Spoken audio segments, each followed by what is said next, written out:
friends have never been more important than they are today. Everywhere you turn, there seems to be reasons to give up or not even try at all. We want to be the light in these times and an inspiration for others to keep pushing forward. My journey of growth comes through humility, and I welcome all who are looking to grow with me. Thanks for tuning in to the Crew First Culture Podcast.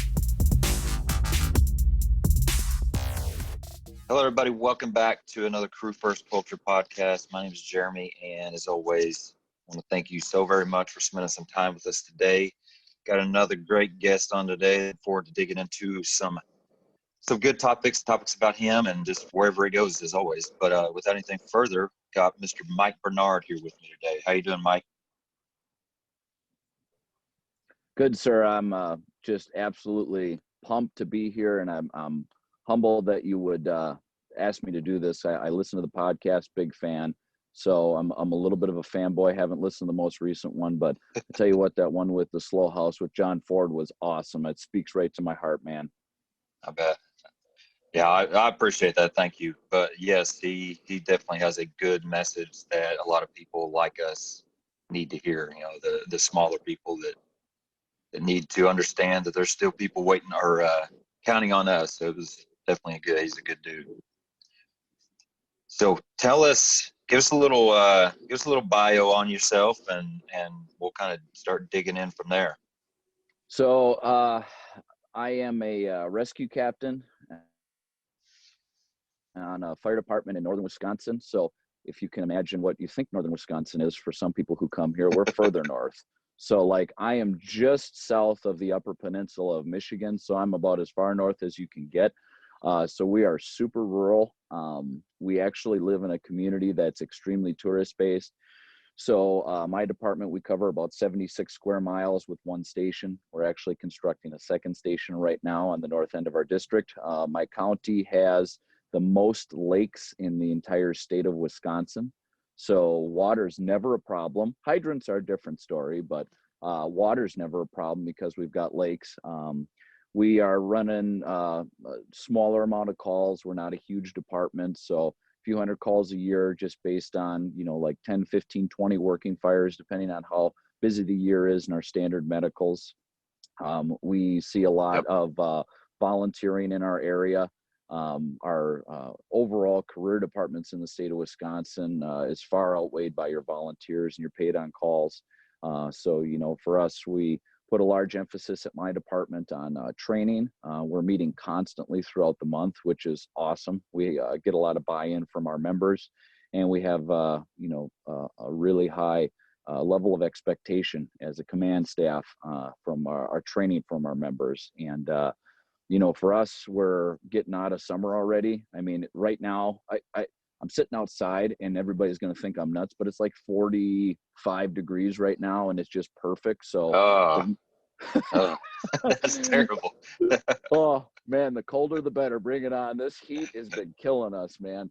So, we're already dipping into fall, and for us, we're going to experience some new and unique challenges this year as we have to constantly evolve.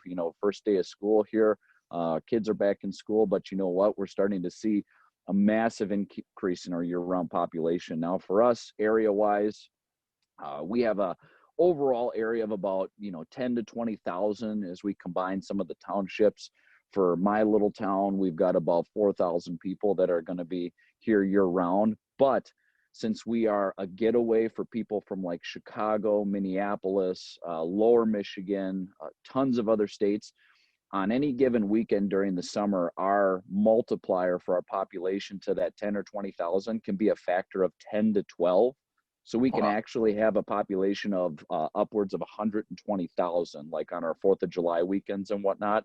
So we have a very unique challenge that we have such an amazing population density with the area that we have and the challenges that we face because we don't have a ton of really career departments or even paid on calls in our area. So we have to do what we can with what we have. And, it can be challenging, but, when you get good buy-in from everybody and you really put that emphasis back on training, we take a lot of pride in what we do and, looking at our times out the door and the what we're able to do for the community. So, that's a little bit kind of with our area. We're excited to have a second station in because we'll be able to be more effective on the north end of our district. And for us, it's all about the mutual aid side of things. We dump in, we're centrally located for our county on the more of the south central side. So we dump into a northern part of the county below us. So we like to go to a lot of fires. We get called a lot because we do train a lot. And when we get off the truck, we're ready to work. So tools in hand, ready to go to work no matter what. And it's a lot of fun because it's nice seeing the guys so excited about it, but it's not always been that way. And we'll talk about some of that stuff here, but that's a little blurb about me and kind of where I am. And it's God's country up here in my opinion, but some of y'all don't think that 40 degrees is perfect. Just wait, just think it'll be another 80. It'll be another 80 degrees colder in like January. So I can't do that. No, I'm the type of person that literally you won't hear me griping if it's 105. It's not comfortable to me, but I will not gripe because I know that when it gets down to around 55, 60, I'm starting to gripe that it's getting too cold. So another I'm 105. I am dead on the pavement somewhere. You're gonna find me, and it's gonna be over because man, I can't. We get some of those heat spikes. I remember we did a live fire down in the southern part of the state with Brothers in Battle, and the heat index was like 110 or 115. So you'd come out and it'd be like, wow, there's no difference. It feels like I'm still on fire because and I can't imagine how you guys do that constantly throughout the year. Like, give me 40 below every day, because otherwise, worst case scenario, I can torch stuff off. And if I get cold, I can just replace my gloves. I can put on a different hood. I mean, it's pretty easy. It's just layering. But the hot, like you can't take your skin off. I mean, it's just so hot. So, and that's how it's been here for the last couple months. It's been in the 80s and 90s, and we don't operate well with that heat. My wife is from Minnesota, and it's just funny listening to that side of them. They talk about exactly what you just said, the 80 to 90 being just intolerable, and you're like, what? It's just it's interesting. You talk to different people across the nation, and there's such a broad spectrum of comfort levels as far as the weather. It's funny. Absolutely. How many do you got one station? How many personnel do you run per day there? So our department is 100% volunteer. We're not even paid on call. So we are total membership. Okay. I think we're up to about 46, which is awesome because for us, we actually have a problem with membership because we have so many people coming to us. We actually continue to add to our roster, to the fact that we have to continually go back to the town and talk about, well, we might have to bump up to 60. We might have to continue to keep pushing that up because, we have a really strong junior program. We get in the state of Wisconsin, we start some of our junior members off at 14, 15 years old, and they get a mentor on the fire department. And our goal is to try and carry them through till they turn 18 so that we can provide them with a career in the fire service. It's pretty cool because, we've got probably 3 or 4 junior members right now, and they get a mentor and they're able to come and train and do limited things on calls, but then they get all their schooling paid for. And some of them who do stay in the area and get jobs around here, they're valued assets because they're young, they're excited. Great work for, interior guys.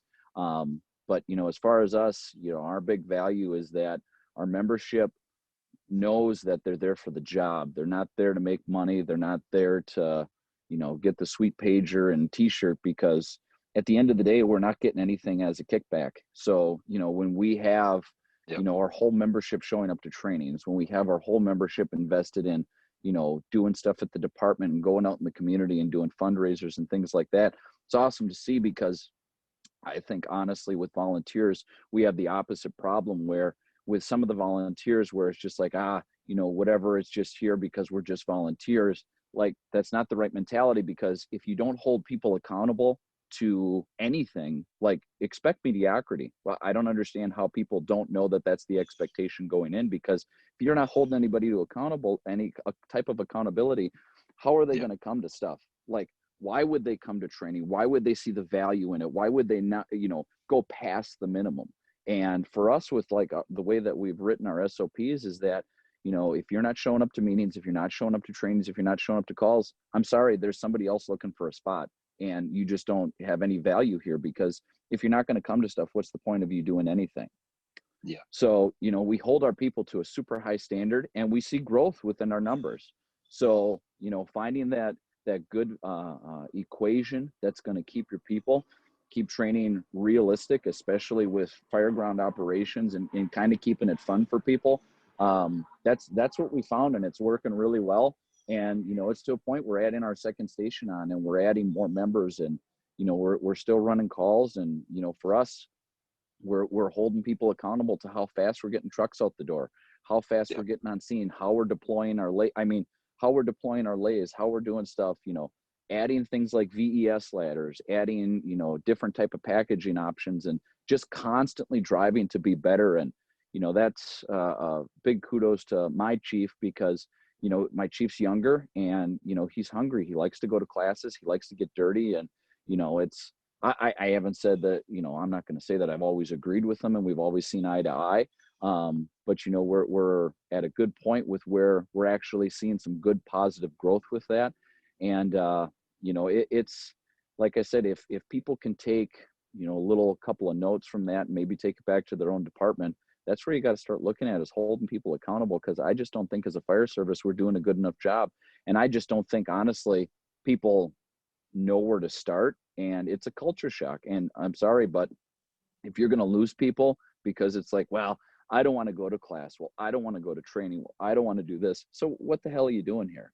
I mean, really, like, what, we have to train constantly. And for us, we're doing something weekly, which is great, because whether we're doing meetings, command staff meetings, different types of IC trainings, fire trainings, EMS trainings, rescue trainings, we're constantly doing something and having the people excited about it and understand that buy-in is there, and this is the job, and we have to be ready no matter what.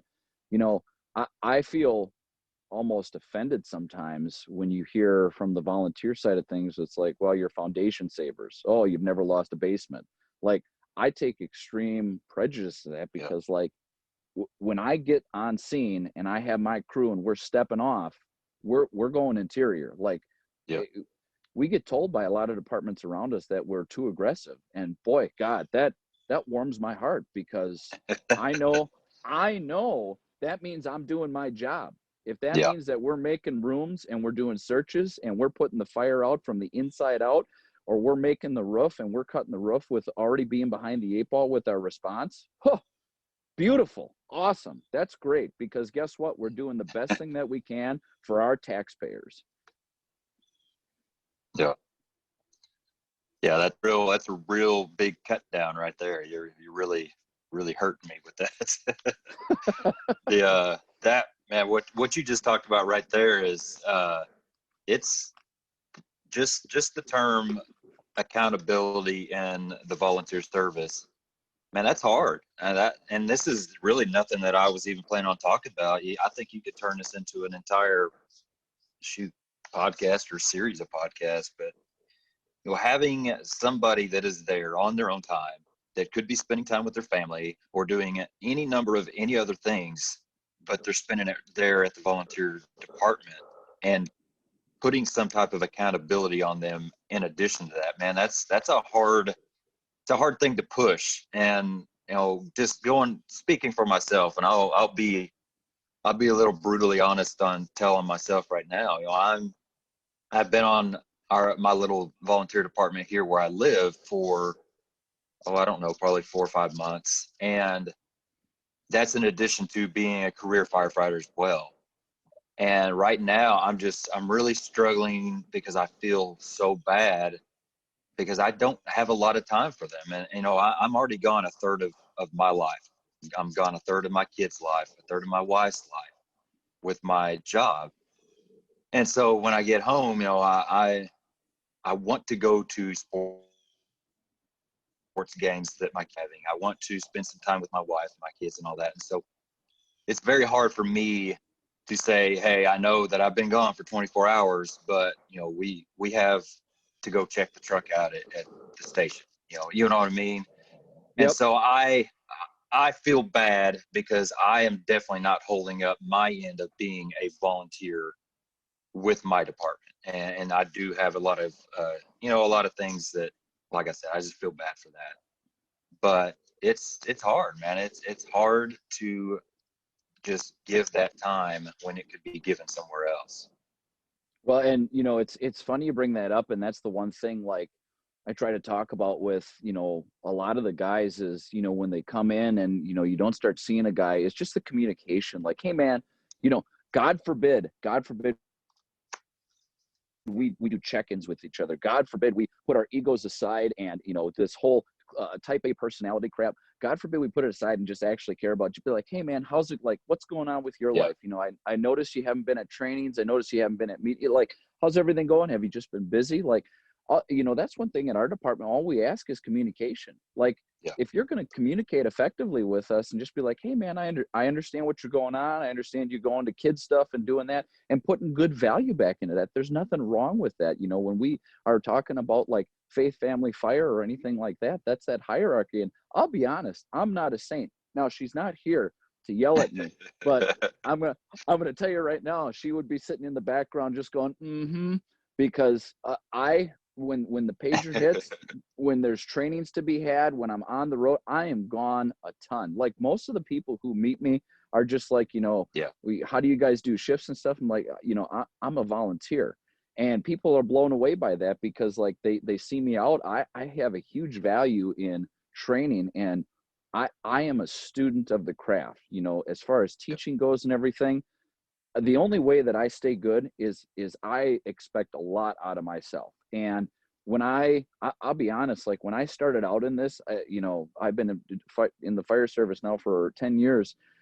I was a YouTube firefighter. Like, I would sit and I would see these guys and I would be watching these videos and be like, God, like, that's amazing. Like, how are they doing that? And because I never had that around here. And like, we didn't have that type of culture. And then I started like figuring out like, oh my God, there's conferences. Like, there's stuff outside of my little technical college bubble here in northern Wisconsin. And I started branching out and I started meeting that guys. And like, before we went live, like, we're talking like, this is the biggest thing because like I get to meet other people now that are just like me, that like are going through the same problems and are dealing with the same things, or like have some of the same complaints. And like, that's where I just started to grow, because that just, that sparked that fire deep inside me, just like loading up the needle of motivation, man. And it's going straight into the heart, like Pulp Fiction, like jam that in there and just drain it, because I'm filled with it. And like, I get pumped up about this stuff, and guys around here think I'm a little crazy because of all that I do and how much I go to. And I'll give you that. But like, that's the one big thing is I try to make as much as I can, and I'm super busy.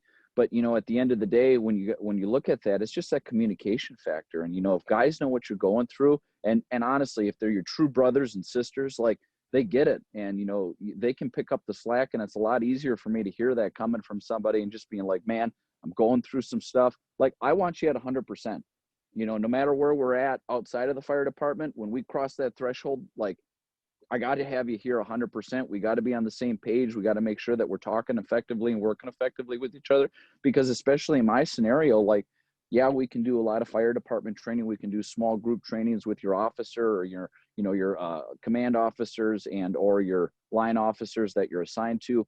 But like, I don't know who's going to be riding in the engine with me that day. I don't know who's coming with me on a pin job. Like, I don't know where your head's going to be at. So that open communication and making sure that we're all effectively working together is just going to make that cohesive unit that is going to be more effective on the fire ground. And it is tough, like you said. But again, what are we talking about? We're talking about culture. We're talking about where you're leading from and what you're fostering. And like I said, it's not easy. I'm not going to sit here and pretend like, anybody listening to this podcast, if you think I'm nuts, I mean, go start holding people accountable to it. And it's going to take a while. I mean, but think about it. We've got hundreds of years of fire service tradition, culture, and everything that we've been just a blip on the radar with. Like, 10 years with what I've seen in my department, it's taken me 10 years to do stuff, but it's only been Yeah. 10 years, not hundreds of years. Yeah. What can I do with the next 10? I mean, Yeah. it's unbelievable to think about like where I am now. I mean, and boy, I wish I could go back in time and tell myself how to do stuff. And, you know, that's kind of where my class kind of sparked from with how I started doing some of my different lectures, is that I just wish I could change how I went about some things or how I talked with people, because I'll be honest, I'm a little bit in your face sometimes because I get really, really passionate about like, this is the way that it needs to be done, because I get to travel so much. And for me, it's really hard to kind of take that step back and fully understand that, you know, other guys and gals are in a different place mentally, or maybe they don't just have that level of training or that same mindset. And it takes time to foster that. But you know what, if it takes a little bit of time and I Yeah. got to talk a little bit nicer and put my PC voice on, then that's what I got to do. Because if it's going to mean change for the department, boy, that's longer lasting than I'm going to be if the department's going to do that for the next 20, 30, 40 years. Yeah. And so I think that's a good segue to kind of get going on some other things. Is so first time that I have, first time I remember really hearing or seeing of you is with the online, so what was basically a quarantine firefighter online conference. And Yep. you gave a class or a speech or whatever you want to call it in that. And so I know that's kind of something you're working on and kind of evolving it as you go, but go ahead and kind of give a little insight on that, whatever you want to, and talk about that for a little So, bit. you know, and it's funny because like the big thing for me is like what spawned this class is that I was mad. Like I sat down and I was like, boy, I can't even remember what I was mad about, but like something wasn't going my way at the department, or, you know, I was having a conflict with like personalities and things like that. I'm like, God, I just can't understand why they don't understand me and like get where I'm coming from, or like they won't listen to this. And I know this is the right way to do it. And like, I can't figure it out. So I sat down and I was like, how can I channel my energy and like what I'm feeling right now into something positive? Like, how can I turn this around? So literally I sat down and I just grabbed a piece of paper and a pen, and I just started writing. And what I started writing was like just ideas, and like, I know there's other people out there like me, and I know there's other people who are going through this struggle. How can I help? And that's what turned, you know, my class Inglorious Bastards, I called it. And I call it the Shameful Delinquents, because I've gone through a lot of years of like being made to feel bad or alienated. Yeah. And, you know, whether it was, you know, me buying my personal tools or having a certain style of gear or certain techniques, things that I had learned in class, like a lot of people didn't want to learn that stuff from me. And I understand that there was like a personality conflict. I get that now. I didn't understand it at the time. But, you know, now that I understand that, like I can look back and think like, how could I have done that differently? But, you know, I know there's people out there right now who aren't being thanked for going to these classes, who aren't being brought in and being allowed to teach their departments. And, you know, my thing is like, just talking to you this morning, like, dude, I'm a ball of energy. Like anything fire service related, like I'm eating it up. I just give me more, give me more. And, you know, that's kind of where like my energy wasn't being channeled in a positive direction, because it was just be Yep. like, you know, just fall in line, just do the same thing, just whatever. Yep, this is the way we've always done it. And, you know, that's for everybody anywhere. I mean, this is just the way that it is. And if you don't have these problems, congratulations, because you're Yeah. probably working on a great department. Like that's awesome. Sign me up and tell me where I need to move. But, you know, there along the lines are, if you're not that firefighter, you may have to eventually deal with one of those firefighters. And that's where I started talking about, you know, just this class and like these ideas on, you know, my personal last 10 years. It's a look in the mirror at where I started and where I am now, and how you can take and funnel it, knowing and having that self-recognition that you are that firefighter, or that you're a line officer or a senior guy or a chief, and you can see that in a firefighter and try to channel it in a positive way. And, I really truly embraced like the rogue speeches and, that fully involved thing, because God, I probably sat in Mark's class, I don't know, 4 or 5 times. Like I ate it up, because I was just like, everything that he's saying is me talking about poor leadership, talking about positive Yeah. leadership. And that's where I started figuring out that these other guys in the world existed when I didn't even know who they were.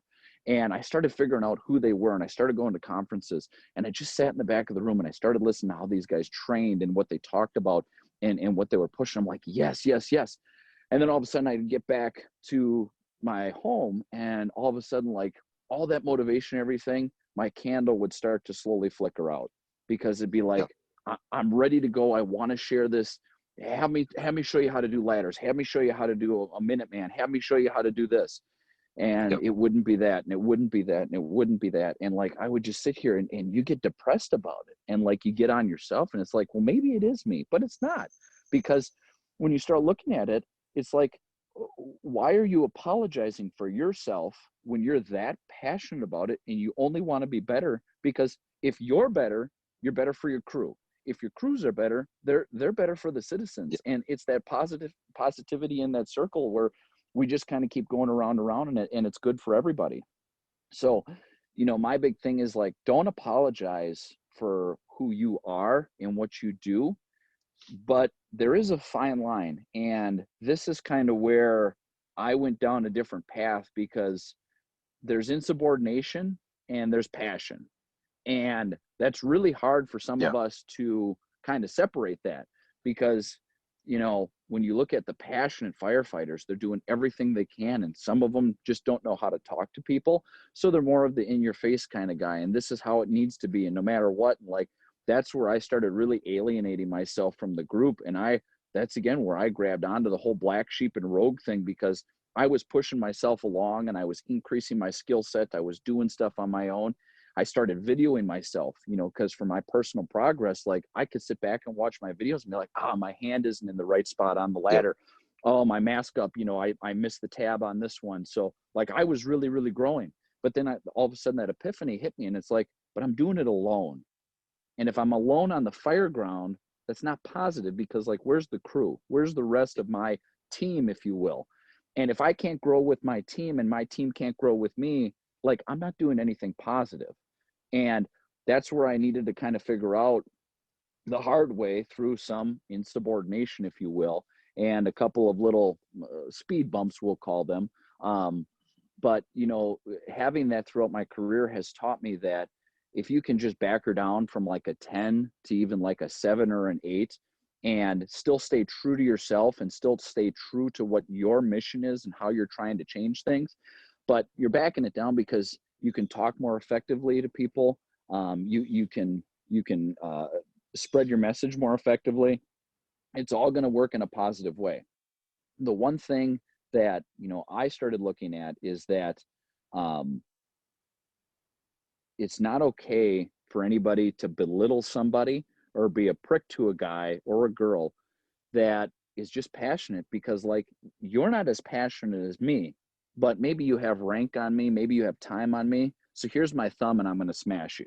And I'm just going to push you away, and I'm just going to push you to the side, just because I don't want to look bad, or just because I don't truly understand where you're coming from or like what you're doing. So, maybe I'll just keep pushing you to the side. And honestly, like, my big thing with that is like, there's no tradition in being that guy. Like, if that's the type of the tradition in your department, I don't want anything to do with it, because if you're fostering that type of culture, it's not positive. Like, it's not accomplishing anything. The whole hazing the probie type of thing, sure, go clean toilets, go do this, go roll around in the mud. Yeah, that's all fine and dandy, whatever. Everybody kind of went through it. But at the end of the day, like, belittling somebody that's passionate, God, you could have a guy who's been on 1 or 2 years that's got more knowledge base in anything or one specific subject than a guy who's got 20 years on. Why wouldn't you empower them? Maybe they're going to show you something that you've never seen before to make your life easier, or help affect, a rescue or a grab or something like that. And that's where, at the end of the day, it takes a bigger person to do that, to take that person under your wings and help foster that growth, because they understand that these people are the problem, but they aren't the problem. And by being a part of the problem is because it's that energy that we talked about. It's misguided. They don't understand how to channel it in the right directions because maybe they're young on the department and it's something that's brand new to them. And they're just so excited because don't we always talk about that this is the greatest job in the world? I don't know of anything better. Like I wake up and I breathe, like I'm on Facebook, like reading quotes or just watching videos. Like, how can I improve this? How can I be better? This is the best job that we could ever have. And they're excited about it. So don't stifle that, because if you kill the flame at the beginning, guess where they're going to go? They're going to go sit in the recliner and they're going to shut up and they're not going to do anything. And they're eventually going to be that person 20 years down the line and they're going to do the same thing to that next person. So, by being part of the problem, they also aren't the problem, because if you can guide them and take them under your wing, it's people who fear what they don't understand. So they push them down. It takes that bigger person to take them under their wings and really guide them in the right direction. Now, you're not going to do that with everybody. And there are going to be people out there that no matter what you say to them, they're going to be anti you, whatever. But you know what? Everybody's got haters. And at the end of the day, if you can smile at those guys and continue your skill set and continue to push, that's in my opinion, the bigger person to do that and a better thing, because you're going to continue to improve. And eventually, hopefully, you break down that wall by continuing to bleed that enthusiasm and get that group around everybody to bleed that enthusiasm back into that person. And one of the things that I look at with it is I talk about, like, everybody's got daddy problems on the fire department. And when I say that, daddy problems is manifesting distrust in our leaders because of our unhealthy relationships. And that, I think, is the biggest definition with this class, because when we start talking about these rogues and these black sheeps, they don't have that positive father figure that's really brought them under their wing.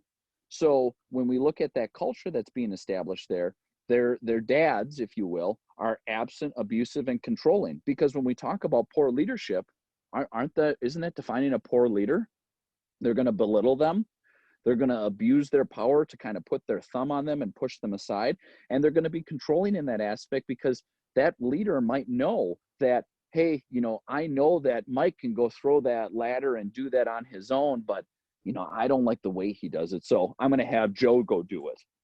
And Mike, you go over there and you do something else. Those overly assertive leaders and those ones that want to control the people that don't fall in line, truly is because, they don't understand that person. And having that ability to take that step back and, again, talk about what this class can do for those people and develop some of these life hacks to start dealing with those people more effectively, and or the recognition in yourself as that firefighter. We have to find a middle ground. It's like politics. Like, instead of taking that wedge and continuing to push that wedge and divide people, our goal is to come back together and unify, because we're here to do the same job. And we have different tactics. Yeah, we have different philosophies on things. But man, if we can take our basic skill set and we can take our basic tactics and basic philosophies and we can mash those together into a hybrid that makes it work for everybody, like, that's how everybody's going to grow more effectively. You have those people that sit in the back of the room and they're always talking trash, because at the end of the day, there's just a lot of people, you hate us because you ain't us. I mean, if you're lazy, if you are jealous, that jealousy is a big one. And again, ego is another thing that's just a killer, man. Like, if you can't leave your ego at the door and be an open mind and learn something from everybody, I mean, that you're just not showing that true passion and motivation for what you're doing. So I think that a lot of this is a two-sided coin with everything, and we have to work together with it. And just understand everybody more effectively, because if we can't do that, we're not going to be moving forward in any type of positive way. Yeah.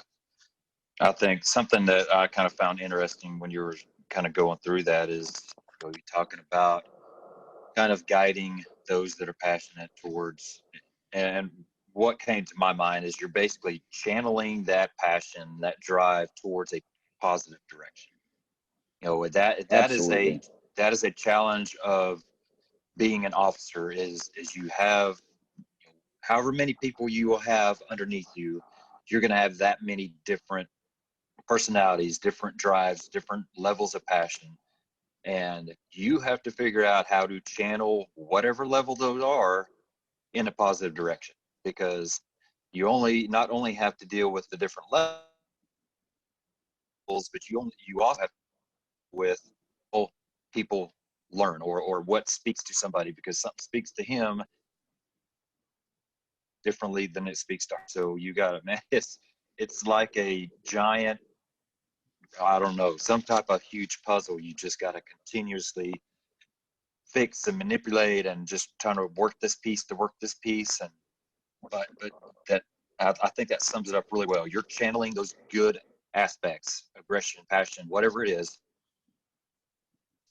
towards directions. And that, I think that's a great kind of a great thing for you talking about, for sure. Well, and I think that's 100% accurate, because when you talk about people being these puzzle pieces that you constantly have to move around, you're 100% accurate, because when I start looking at the fellow bastards, if you will, like, I'm a ball of energy, but by design, because of my daddy issues, I'm an introvert. Like, I'm going to be quiet, I'm going to be in a corner, because what have I been told my whole career? Shut up and go over there. Shut up and just go do it the way that we've always done it. Yeah. Just go sit down, just be quiet. So, like, I'm kind of that abused dog in the corner, where it's like I'm this filled with energy and I'm ready to go and ready to do whatever, but God, at the end of the day, I don't want to speak up. God, I don't. And it takes that officer to recognize that and just have to slowly build that bridge back to positivity. And again, if you're that guy, it sucks, man. Like, I tell you what, I get so depressed sometimes with it, because, like, the one thing that I think is the most defeating for me is that when I see something being the way that it's done, whether it's at my department or at a different department, or I talk to guys who are reaching out, like, I know that it could change and I know what it's going to take to change. But, like, my whole philosophy, man, is like, why do it in 5 years when we could do it right now? Like, we could do it right now and we could be so much better for doing it. And it's really hard for me to articulate that sometimes, because I'm so passionate about it. It's hard for me not to just be like, well, you're an idiot, because this is the best way to do it. Because don't you read the UL studies? Don't you read this? Why aren't you doing this? But you can't say that to everybody. So many words, I've done that throughout my career. And I would like to call those my quote unquote speed bumps. Whether you like to use the word suspensions or not is another thing. But I didn't get to the point that I'm at today by being quiet and holding it in. And that's where, for me, I've built a really positive bridge with our leadership. And I've been able to look at myself in the mirror and say, how can I do better? And to their credit, I have my leadership look at me and say, how can we do better with him too? Because understanding that the person's an asset and not an anchor is a huge thing. And just trying to give them something to do, whether it's helping with training, whether it's helping with policies, whether it's speccing out certain pieces of equipment that they're really passionate about. God, you give them just a little bit, just an inch, man, they're good for another year. They're good for another 6 months. That's what we do with conferences, isn't it? Man, you look at all the guys that just went to Water on the Fire. That's all I see on Facebook is like, man, this is what I needed. God, I listened into so-and-so or seeing so-and-so or training on this. Like, that's what I needed. That's what I needed to keep pushing. And I think that's important, because, like, doing these, check-ins and you see on Facebook, like, that's part of the check-in. Like, hey man, how you doing? I haven't seen you. You're like, man, it's good to talk to good people. Man, it's good to feel empowered. Man, it's good to have someone tell you good job. And again, just having that passionate person, like you said, just recognizing it and channeling it in that positive direction. It may seem simple, but for a lot of people, it's not. And I talk to a lot of people all over with teaching and stuff. There's a lot of people who experience the same thing and they just don't know how to tackle it. And a lot of people just don't know how to deal with those people. So, I'm hoping with what I have and, starting to talk a little bit more and kind of turn this into more of a workshop type of thing where we have some Q&A and, people learning a little bit more. I hope if it makes the difference for one person, if it makes the difference for one officer, and I make that life easier for them and know that that person can be part of positive progress at a department, and it makes a difference on the fire ground, my job is done. My job's done. I don't need to change the world. If I do it for one person, I'm set, man. That's awesome. That's great. That's awesome. Yeah. No, I think it was the conversation I had with Sean Duffy, and this basically the same thing was brought up. Is it is truly amazing to me that there are so many people out there that have similar stories to mine. And you addressed the exact same thing earlier. Is that's where I started my journey, is to me to this seat right now, is frustration, anger, all those things brought me to the place of I better find a good outlet for this, or else it's going to put me in a bad spot, and it's going to take away every bit of the message I'm trying to put. And the more you get out, the more you see people that are dealing with the exact same things, like you said. But looking at that from a different angle too, is that just tells you that there are a lot of people out there that don't know there are people like us, similar stories, that need our stories to help them out. And that's kind of what really pushes me to keep going, is to just keep finding these people, keep reaching out until you find somebody else that is like, gosh, I heard this or I saw this, and I couldn't tell you how much that relates to where I'm at right now, and I've never really known anybody else is dealing with it. And whatever it is, it's awesome to me to be able to just continue to find people that are wanting to do so many good things, and frustrated and kind of down, and in a low spot, and finally see that, man, I can still find ways to do these things. I just got to go the right direction to do it. And that does a lot for me. Just to, it makes me feel good, and it makes me know that what I'm doing is something good. And it's funny you bring that up, because that's one thing that I talk about in my class, and you're a perfect example of that, because you took all of that reinforcement and that empowerment that was what? Negative. And you did more, you worked harder, and you fought. And we're the type of people that, whether you give us positive or negative reinforcement, you find it deep within yourself to push through it. And whether you're driven by haters, or whether you're driven by, again, like you're in a good department, people are positive, they're reinforcing you positively, they're making you do more, they're making you work harder, and you're fighting, and you're pushing for that progression. That's awesome, because you're doing that in a good, positive way, and you don't have to maybe deal with that negativity. But on the same token, the fighters, the meat eaters, if you will, the grinders, those junkyard dogs on the fire ground that are gonna, boss, what do you need? Okay, I'll go, doing the vent. I'm going to do this. I'm going to do this. I got another job assignment. What do you need me to do? Those guys, no matter what kind of reinforcement they're going to get, they're there for the job, because they love the job, and they're there to make themselves better for this craft.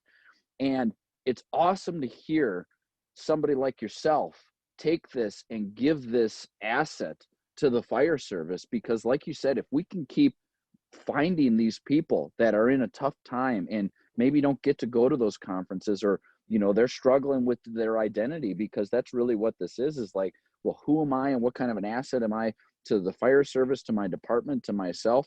You can get put in a bad spot, in a bad place, and you know what, you might turn somebody off entirely. They could go and be like, God, I don't have these problems at McDonald's, man. I could be making $15 an hour flipping hamburgers, but like, we for the most part, we're all here for one big thing, and that's the mission to our civilians, and to protecting lives and protecting property.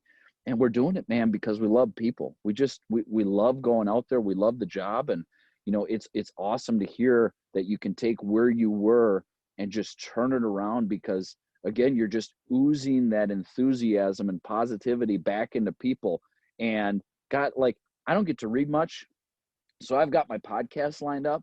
So like throwing my earbuds in and cutting grass, or doing work, or, down at the department stuff, like, man, just that speaks to my soul, because like just hearing those stories and hearing that's uplifting, man. That keeps you pushing. That's just like, man, there's one more that's drinking the Kool-Aid finally. We're back on the right track. We're doing good things. And again, we need more people like that. We need more people to be positive about it and just keep pushing no matter what. Yeah. Yeah. No, I, like you said, I couldn't agree more. And man, that's why I'm doing what I'm doing, even though at times I think to myself, what the heck am I doing? Because this is just very outside of my personality, doing this type of stuff. But at the same time, when you do a person that reaches out like that, like I said, it's like, wow, that just blows me away. And it makes me want to keep doing more and more and more, because I know there are really good people out there that need to hear it. So, and that's, I was kind of thinking to myself before we came that I love doing this because I learn something every time I do it. It's almost a selfish thing for me, because when I have, these people that are passionate and learning and doing great things all the time, I benefit from it a lot. And I hope that kind of spreads out through whoever's listening as well. But it almost makes me just want to do more of them, because I know there are so many people out there with great stories like yours and everybody else that's been on. And so it's hard for me to just kind of slowly, patience, I guess it comes down to patience. Like you said, why do something in 5 years if I can do it right now? You know what I mean? So that's the I'm toughest struggling thing. with that as well. I'm not patient, man. Like, boy, if I see something, I want to take the bull by the horns, man, it's going to get done. And a lot of people don't like that, because, you got to go through processes and you got to go through this and do that. Boy, man, if we can do it and you just want to put in some time, let's put in the time. Let's get it done. Let's go get it done right now. But, that's the thing.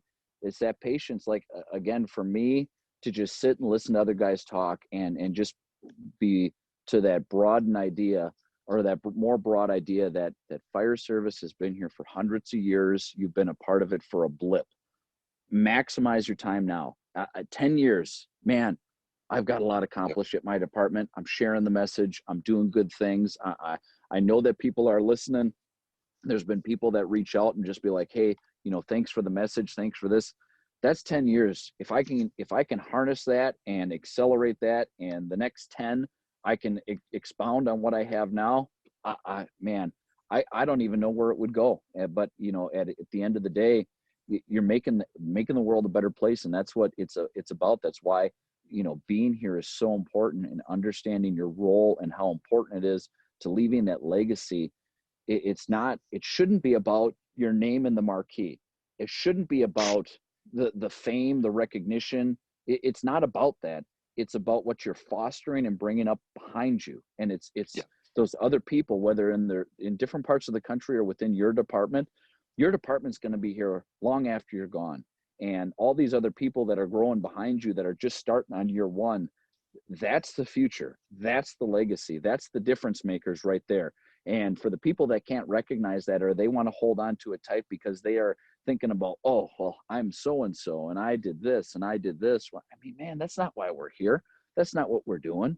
Like, you gotta see the bigger picture with it. And you gotta, honestly, like, that's the one thing, like Aaron Field sitting in Nozzle Forward class, like, once you get to paraphrase, once you get to that point where you have that self-realization that, like, you don't matter, like you're just a guy, you're just a girl, you're just out here doing that thing. Like, to have that self-realization where it's just like I tell everybody, I'm nobody from nowhere. Like, I can tell people the town I live in, I can tell them where I'm at, and they're like, oh, Wisconsin, Madison. Yeah, I know where you're at. Like, no, but okay, I'm from nowhere. Like, I'm just a guy, like, just trying to spread my message, man. And I'm just trying to be me. And, some people love it, some people hate it, but at the end of the day, it's not going to deter me. It's not going to stop me.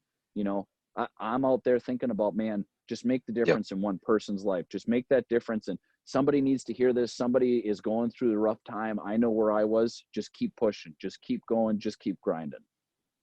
Yeah, that's awesome.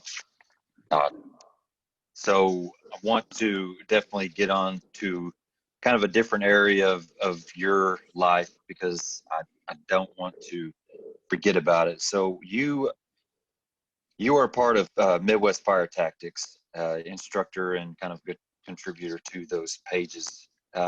definitely want to get into some of that because I enjoy that page a lot. I get a lot of good out of that. And so want to give you some time to talk about that.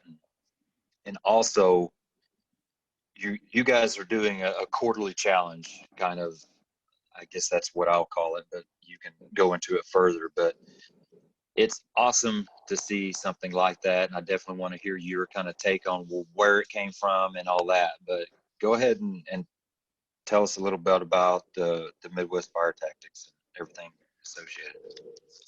So, I'm out there just going to conferences, and I'm out there just trying to meet like-minded people.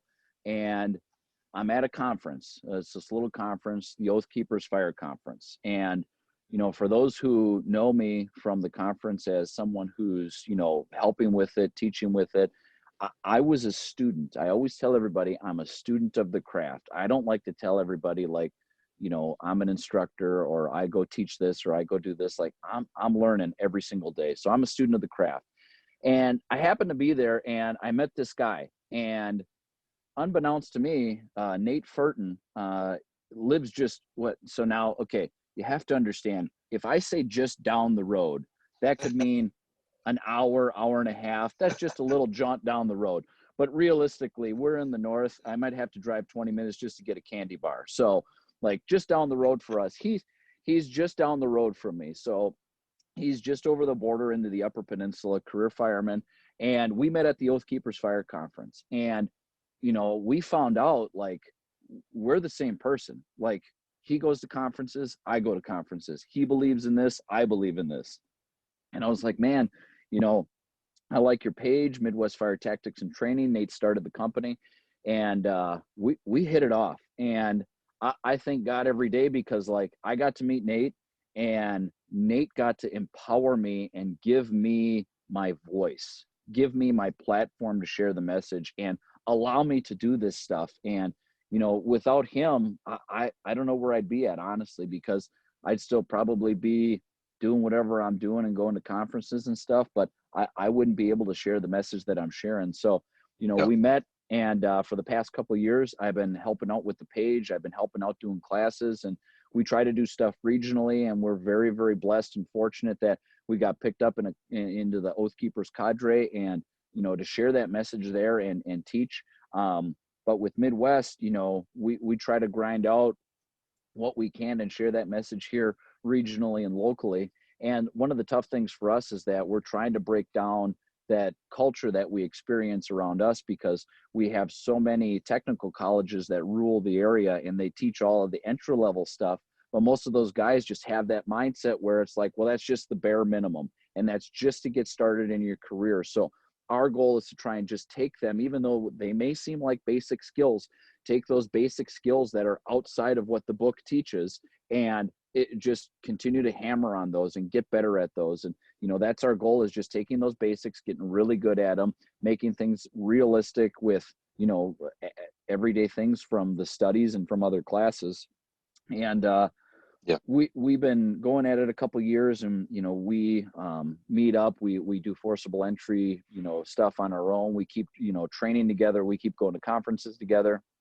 And back in 2019 in the fall, we kind of started talking about it, and we were coming up with ideas like, man, you see all these raffles on Facebook and social media and stuff, and money's going to good causes, or these guys are just out there grinding, trying to make money so they can buy a forcible entry door so they can teach more classes. And finally, the one thing that we came up with, like, how do we get people to train more, but like, even if they're not coming through us, we just want to see more people training. We just want to see more people getting better.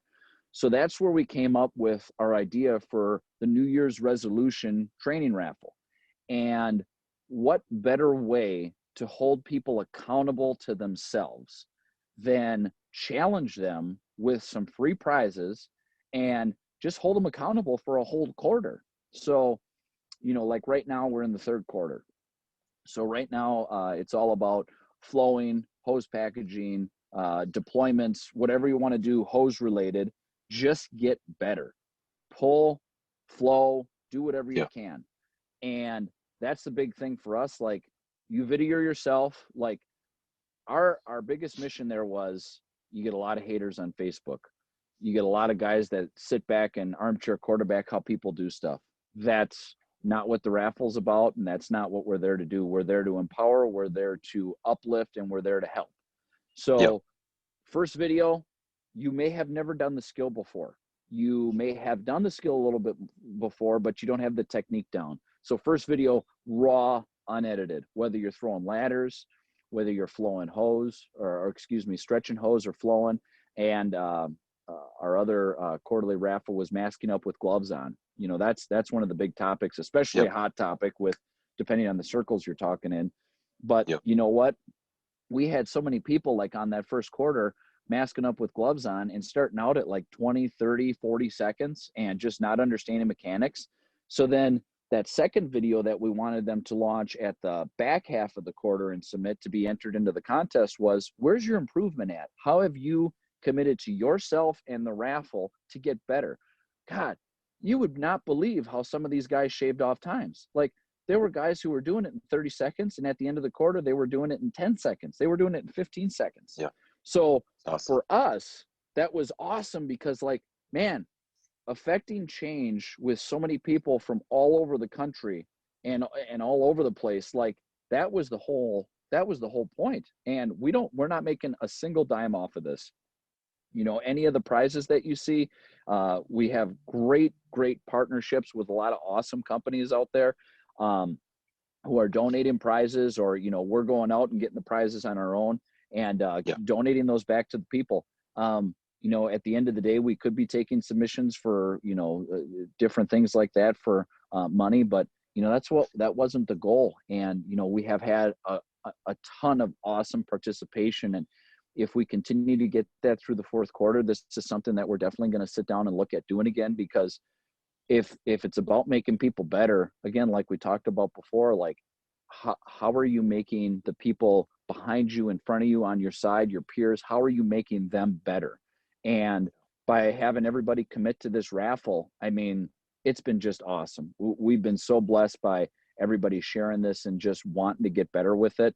We'll be launching our fourth quarter here soon, but our fourth quarter, we'll leave that on the DL, but it's going to be a pretty awesome prize pack. And again, we pick topics that are just basic firemanship skills, basic stuff that if you grind out, think about it, you grind out for a couple of months one skill set, and now you go to another quarter and grind out another skill set. Heck, at the end of the year, you take all those skill sets and you put them all together.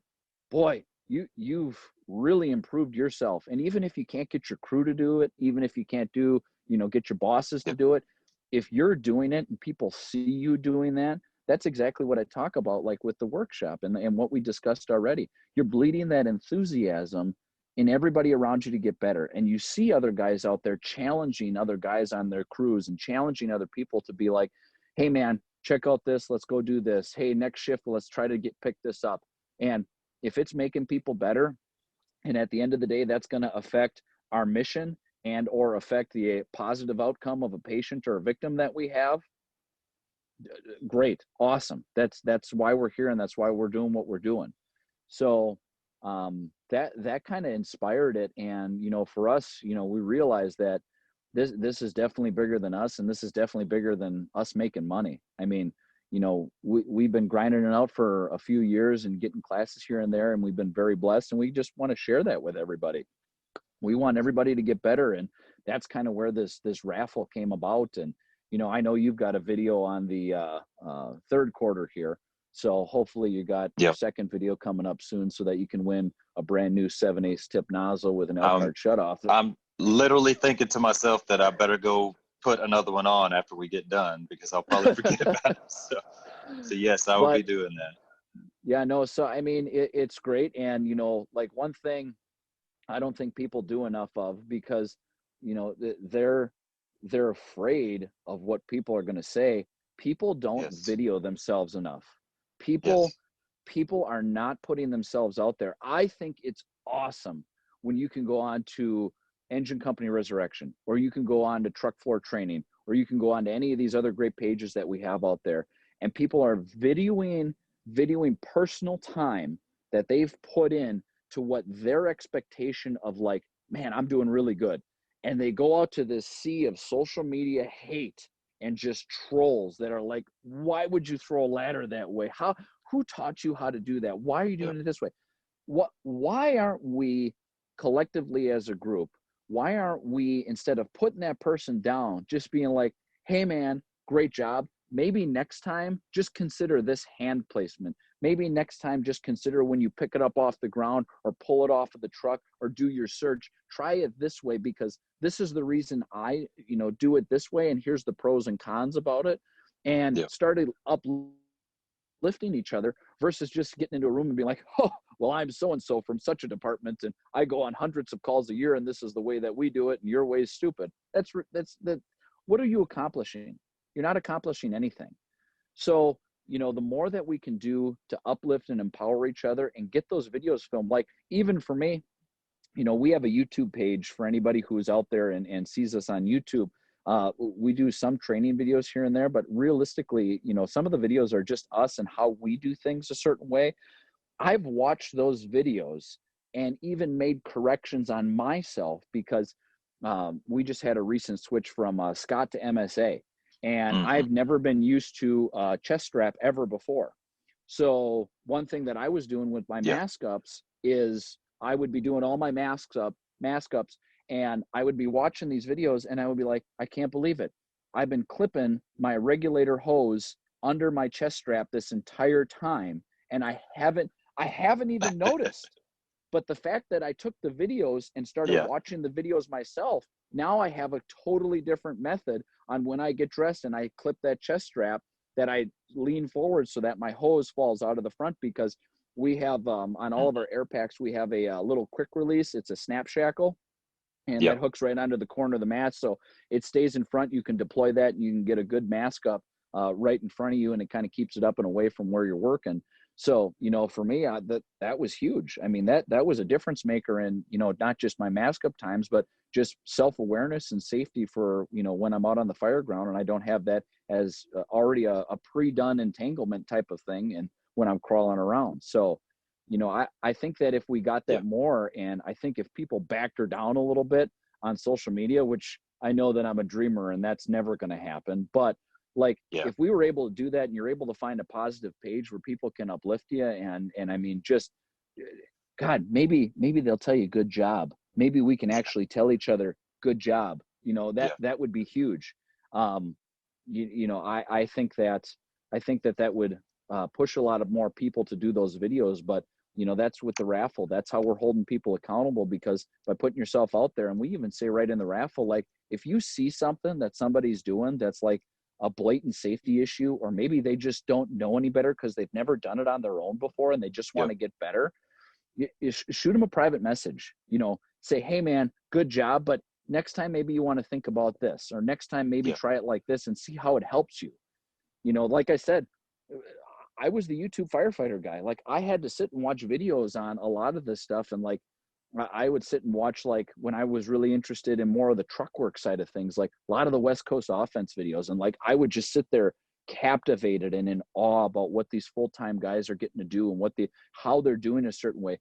Then getting to go and talk to those guys and go to these conferences and be part of the classes and everything, I realized like how much more I could learn. But then I started doing it on my own and taking those videos, and like some of the tips and tricks that I've gotten from it, I'm not an expert. I don't think anybody's an expert. I mean, we're all students and we're all trying to teach each other and just grow with each other. So, that's the thing. Like, that's how I started. And there's some of these people who are just watching these videos for the very, very first time, and they're excited about it because they've never seen it before. But boy, you look at like that Minuteman load, or if you're a fan of the AAA, that AAA, like, God, that would be so much easier, because we don't even have a load right now. We just jam it in the crosslay, and that's just how it is. Yep. I mean, maybe they could do better, and they're just on their own, and they're trying to pitch it to their department because, they're just watching and they're captivated by you. And that's something that people have to remember, is that if you're going to put something out there and, maybe you think that, oh God, I only got 3 likes on that video, or I only got 2 likes on this post or this motivational thing, like that shouldn't matter. That's 2 people who care. That's 2 people you just made a difference for that day. So, you know, like for us on Midwest, every single Sunday we put up like a little bit of Sunday motivation, or just kind of like a little talk that we, you know, just throw out for, you know, things going on, whether it be a hot topic or something happened to us in our department, or things that we just want to get out there and talk about for a motivational factor, or like how to keep grinding better and things like that. And man, you get 10 likes, awesome. Hey, maybe you went viral and you got a couple thousand shares, or you got a couple of thousand hits on it. Like, that's even better. But man, I think it's more important to those true people that if you get 10, 13 likes, and you know that those 10 or 13 people are there, and they're eating up that message, and they're a part of it, you know that you're making a difference, and you know that that's a positive outcome for their day. Yeah, I can't say enough about that, just the whole challenge thing and everything you're talking about. But I want to say something first before I get into that. Is I think one of the coolest things about it, and you're hitting on it a lot, but you know, that's your page. You know, the Midwest is the page that you guys run, so you have the power of basically monitoring what's being said. So you can create a safe environment for these people that probably aren't going to post anywhere else. They're not going to post on another page that they know they're going to get shredded on. But they have the confidence that, hey, I can post on here because, you know, I'm seeing the conversations under other people's videos, and, you know, there are people trying to help you out, or people giving compliments or whatever. And I feel like I can safely put this out there. And I think that just that in itself, of you guys creating a safe environment for people to put themselves out there, maybe that's the very first step ever taken towards this journey that you and I are on. And so I think that is huge. Just that little piece right there. And you know, it's amazing that you said that, because like, you know, one of the videos that I did on the YouTube page is like my progression through mask ups, like my mask up journey. I found my very, very, very first video of me masking up with gloves on. And one of the guys that led me and pushed me to do that on my own is Jason Fulmer from Ambassadors of the Craft. And I absolutely love that man more than I could even say, because he started my journey to open up my door into myself, to push myself to be better. And it's amazing because I watched that first video and it's almost cringeworthy, because like, I don't have the mechanics down, I don't have the technique, and I'm just kind of fumbling through it and everything. But you know what? I was able to post that on his page and just be part of their contest that they had. And in my head, I thought I was doing good. And guess what?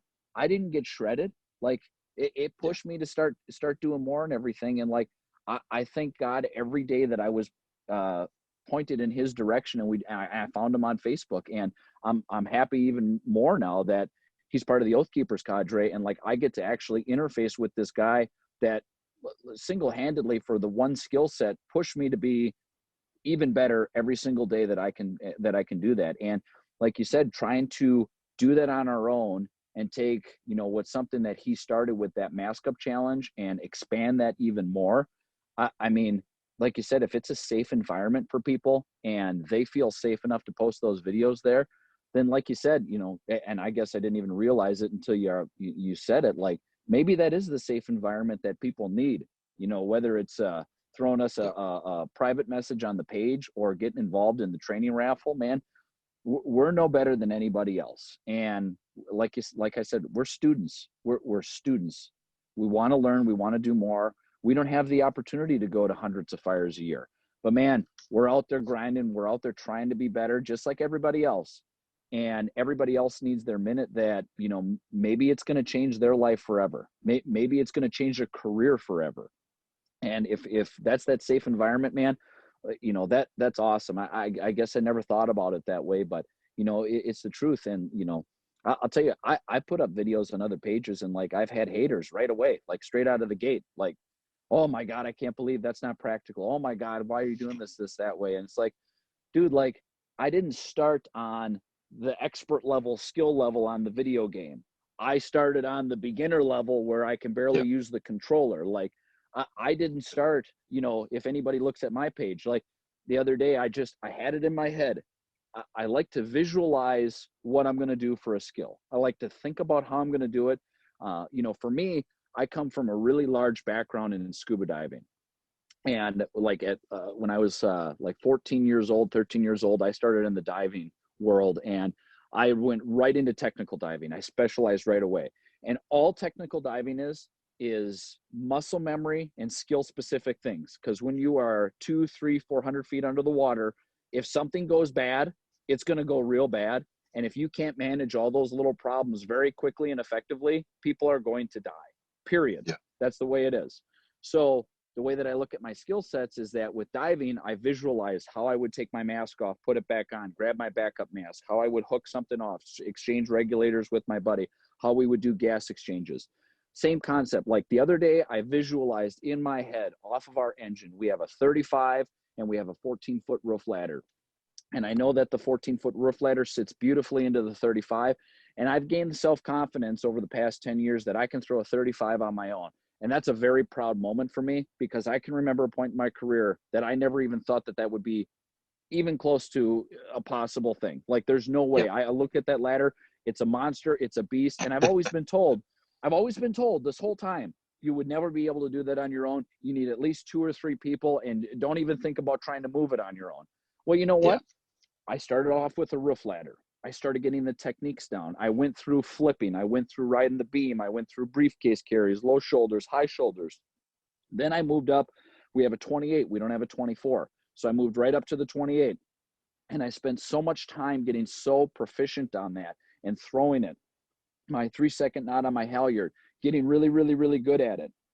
And then I finally thought to myself one day, watching like an old guy, I say that with the most respect possible, but Brian over at Seattle, like watching Brian be able to do that and have him by on his own admission be like, I'm 50 years old and I can do this. I finally thought to myself, man, if he can do it, I can do it.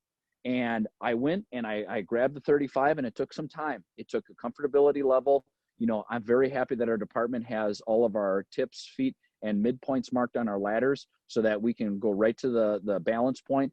And, for the 35, again, you start looking at things a different way, especially when you have the self-confidence that you can do it. I never realized on our engine, when our ladder rack drops down, it's at a high shoulder throw position. And all I need to do is a low squat with a straight back. People are going to tell you, oh my God, throwing that ladder is dangerous. Can you squat 160 pounds? Can you squat 150 pounds or 200 pounds? Because if you can, and you keep your back straight and you have good lifting form and you have it on your shoulder as a balance point, you can throw the 35 by yourself.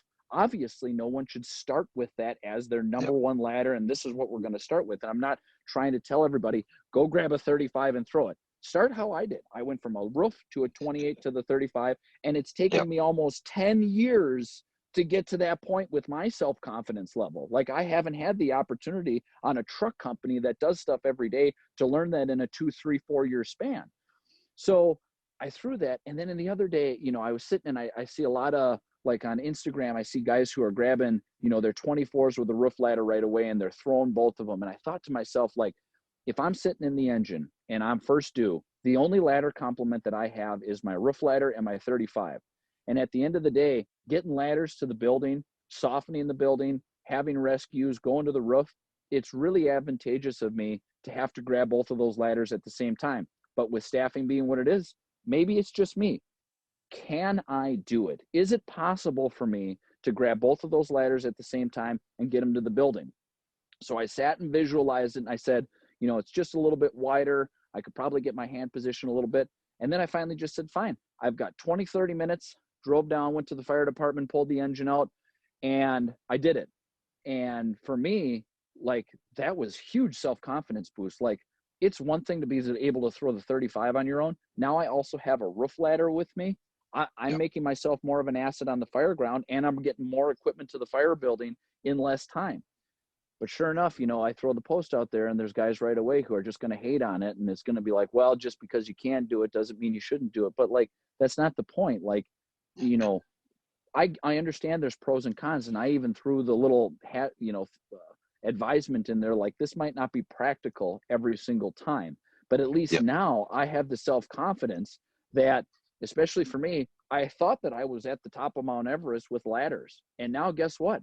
I just was able to break through another comfort zone and I'm still able to climb the mountain. Like, I don't think that we could ever get to the top of Mount Everest with this job because we're constantly learning. And if you're not constantly pushing yourself and getting out of your comfort zone and doing things that are going to push you in any discipline that you could think of with the job, you're just not doing it right, because you got to keep climbing the mountain and you got to keep challenging yourself, because man, now if it's a difference maker on the one time where I can grab both of those ladders and get them to a building and we can get a hole cut faster so that I can make life easier for the engine crew below, or if I can get that 35 in that roof to multiple ladders because we've got victims hanging from windows all over the place, and I've got 2 ladders so we can more effectively get people down with the 2 ladders versus just one. Again, be that asset on the fire ground, but again, don't be afraid to put yourself out there. And I understand that it's super intimidating because a lot of these people from small departments or who don't go to a ton of fires, that don't necessarily have the technique down and whatnot, they get shredded by guys. Like you look on some of those posts, like, oh my God, let's talk about search. I mean, God forbid you post a video of you're on the train on a wall with people because that's all you know, or that's all you've been taught. And you don't know how to do an oriented search, and you don't know how to search off of a line or search ahead of a hose line. Like maybe you just don't know. And it's unbelievable how people get torched and they just get ripped apart on there. And instead of trying to say, hey, and I can't quote who it was, but I know that, there are some instructors out there and there are some conferences out there that sometimes see this stuff and they offer these departments free classes. I think that's amazing. Like that's awesome. I saw that happen once. And like I said, I can't remember who it was, but like you see people getting tore up and they're just getting shredded. And all of a sudden you have one person stepping up and doing the right thing. And that gives me a little bit more faith back into the fire service that there still are people out there that are concerned enough to actually reach out and just be like, hey, we saw how you did things and maybe that's all you know. Like, can we come and show you how to be more effective with it? Or maybe just show you some different techniques that are going to help you. And that, again, that's fantastic. That's awesome because, that's why we're here. That's what we're doing. Make each other better. So, like you said, and kind of going back around to this full circle, if the Midwest page in this raffle is a place that, people think that they can do that and kind of expand on it and continue to work on themselves or work with other crew members within the department, that's awesome. Because, again, like I said, it's not something I thought about because, we just thought, how do we get more people to train? But man, if it's a safe space for people to just post that up and just put themselves out there without being totally shot down. Like we even say in the rules, if you're going to sit and bash people, we'll just delete you from the page. Like there's no room for that. Like we don't want you to do that because you're totally defeating the purpose of what everybody's trying to do for the raffle and for themselves. Oh, that's awesome. And I literally, I can't say enough about how great of an idea that is, and how much I truly believe that it's going to be a great thing. I really hope that it's something that you guys can continue into next year and beyond. It's incredible. Like you said, I've entered a couple times. I think I might have missed one, but it's just awesome to have something like that out there to kind of create an environment or an opportunity for people to get some training, to get some ideas of other people, what they're doing and all that they may not have that opportunity in their home environment, their department or whatever. And it's just awesome. And I also want to say, if there's anybody out there that does have the opportunity to donate some stuff to these guys to continue the good work, I want to challenge you to reach out to Mike or just to the page and donate something to the cause, because this is a great tool. It's something that is truly benefiting the fire service, and if you have the opportunity to donate something to that, I know that they would be truly grateful for that. So I want to throw that out there for sure. That's awesome. We greatly appreciate that because, this is something we talked about for next year. And, trying to spice it up a little bit and keep the same central thesis of what we're doing, but maybe add in some other little challenges along the way, and just kind of take what we have and make this into a progressive type of thing. So, that's something that we're definitely going to be talking about. And as we head down to Ohio at the end of the month, we get a long car ride. But we get a time to talk about that and expand on stuff. And if this is something that, people are willing to support, and we get the same type of positive feedback that we did with what we've done so far this year, man, that would be it'd be awesome. It would be awesome if we can keep running it, because, at the end of the day, we're trying to emphasize it doesn't cost you any money to invest in yourself and grab a ladder, grab your mask.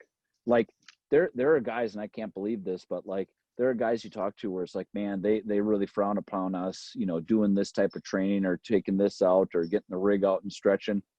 That's fine. When you're doing your daily SCBA checks at work, guess what? You can do your mask up drills with gloves on right there. Even if you do it 5, 6, 7, 8 times, you're making yourself better right there. And that costs nothing. And even, consider that a life hack, if you will, to kind of get around how you're doing it, because if they're not going to let you pull the engine out and stretch, if they're not going to let you take the truck out and do inspections and know your district, and they're not going to let you pull ladders off because you're such a busy department, you got to figure out those life hacks, because if you're continually getting better every single day, that's what the raffle's about. And that's why, again, our entry level is $0, our entry fee is $0 for that reason. Like it shouldn't cost you anything to invest in yourself and be better. It's not. Yeah, that's awesome. So tell us what do you have coming up in the future? You got classes, or you said you're going to Ohio. Just a little bit of where we can find you and what you got going on. Sure. So anybody that's going to be at the Oath Keepers Fire Conference coming up here at the end of the month, Midwest Fire Tactics will be down there with just an amazing cadre of guys that are just all about the cause. They're all about making people better and fostering an environment where we're actually doing solid skill sets, basic firemanship stuff, and have an awesome group of guys and cadre from around the country that are just going to be putting in the time. The great thing about the Oath Keepers Fire Conference, none of us make a single dime on that conference. So we have money that gets donated back to Sons of the Flag. That's been really made large by the Portland Firemanship Conference. Awesome organization for burn survivors and that support system there. And the other part of it where we donate money back to is the Jamie Dickman Scholarship Fund. Jamie Dickman was a line of duty death in Ohio, and they have a scholarship fund that we also donate to. So after all the expenses are paid and everything, instructors make $0. So we're invested in making people better. That's our investment to you. And with what they've been able to do down there, and just the positive brotherhood, if you will, that's down there. That's for me, that's a shot of motivation in the arm to get down there with those guys and all the students that come, because I mean, we have so many repeat students. It's absolutely crazy. Like we see some of the same people every year. So we'll be down there for that. Stay tuned to our Facebook page, Instagram page. With COVID, it kind of got weird for, doing in-person classes again, but we're going to be firing up again. A little further out, we're working on trying to build something up in the northern Wisconsin area. So keep an eye out for that. And we're going to be doing some very unique things with that. Remember, it's usually cold here 9 months of the year. So we do crazy things like we drill holes in the ice and pump water out of the ice to the engine. That's just how we have to do it. So we make our own hydrants. But keep an eye on that. Anybody who's interested, like Midwest wise, because we can travel, we have the equipment to do it. I'm a certified surface ice rescue instructor. So as we start thinking about these colder temperatures and whatnot, we delve into that, and we do NFPA classes for surface ice rescue. So we can go right to the departments and specific to their district. Once we start getting some first ice here, we can get out and start teaching that again. So we do that, the awareness through the technician level. And then we also have our forcible entry class and some of our other disciplines that we do. So we're going to be firing those back up for fall and winter. A lot of, especially up here, a lot of great options for inside training because, you know, sometimes it's not super conducive to be training outside when it's 40 below zero. That's great. Definitely. It's nice to hear, you know, different regions of the nation. You got your own little areas. Of course, that's a long way away from me, but you know, you're a couple hours, 3 hours, you know, whatever away, you have those options, and you don't have to go all the way to Florida or New York or California to get some good training. So that's great that you're kind of providing that for your area up there. That's great. Yeah, and we're not looking to make $1 million. I mean, we're not looking to retire, you know, on yachts or anything like that. You know, so we try to make our training as affordable as feasibly possible. We've actually, Nate's done most of the work on it, and we have a training trailer that we now have that we can tow. We've got our own forcible entry door that we actually made. So we can come to you. We can do forcible entry training. We have a variety of different hose complements and nozzle complements that we can work on, some different engine stuff with you. And a lot of our foundational skill sets that we teach are you know, truckless truck. You know, just because you don't have a truck, you're still going to have to search. You're still going to have to potentially vent. You're still going to have to do a lot of those basic fire ground techniques.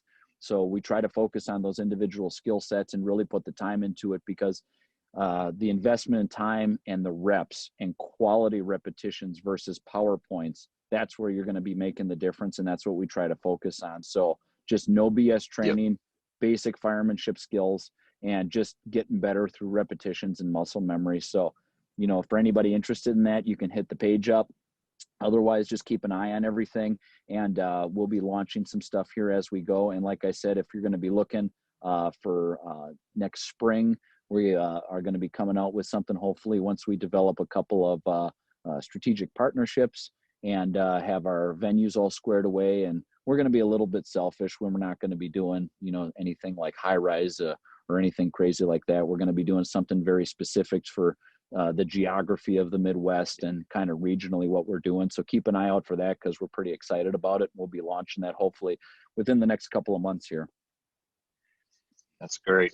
Good stuff. So do you have email, direct message? How do you want people to get a hold of you? Best way to get a hold of us is to go straight through the Midwest Fire Tactics and Training page. You can find us on Facebook and Instagram. Feel free to add me on Facebook or Instagram. You know, if you got questions, if you, you know, need to talk about stuff, feel free to reach out. I'm trying to make myself as available as possible, and I try to answer everybody that, you know, hits me up. Anything that you want, if you want to talk more about the Inglorious Bastards class or workshop, you know, I'm going to be getting out there more and doing more with that. If you're interested in that, or if you're interested in anything through the Midwest page, please feel free to hit us up. And don't forget, Midwest fourth quarter is coming up for our New Year's resolution raffle. So everybody keep a post on that. We'll go ahead and do a video. And once we get that video filmed and dropped, we will be go ahead and launching that raffle as well. We have a really awesome prize pack for fourth quarter, and that's going to kind of be our culmination of the year. So if you guys support that, and you like free raffles, free stuff, and down and dirty training, and that's your sweat equity into that, keep supporting that, because then we're going to try to run that again next year. And we're blessed that everybody so far, we can't thank you enough for the support on the page, and, you know, having me on the podcast today. This has just been awesome. Like I said, I'm a fanboy. So to be on here and talking, this was awesome. And I thank you a lot. But you know what, if you guys are going to be out there and doing more, you know, we're all there to get better. We're going to, you know, try to be as open as we can, try to help you as much as we can. And fortunately for us, if we don't know the answer to your question, or we don't have a direct answer, or you're in a crazy different part of the country, we're super network with a lot of really awesome people. So we can get you hooked up. So you just hit us up, and, you know, whatever we can do to help, we definitely will. Sounds good, man. I have thoroughly enjoyed the conversation. Look, really got a lot out of it. Like I said, I always learn a ton from all these great people that I have on, and I'll definitely add you to that. Definitely enjoyed the conversation and learning more about you and what you stand for. It's been a good time. So I thank you for your time and hope there's a lot of people out there that get a lot from it as well. Thank you very much. I had a blast. This was awesome. Good deal. Well, everybody out there, thank you once again for spending some time with us. Hope you got some good information, some things to think about, and wherever you can go from here. Definitely look these guys up. They're doing great things. Involve yourself in their challenge and make yourself better. Until next time, I'll say to please take care of yourself, take care of each other, and be safe. Thank you.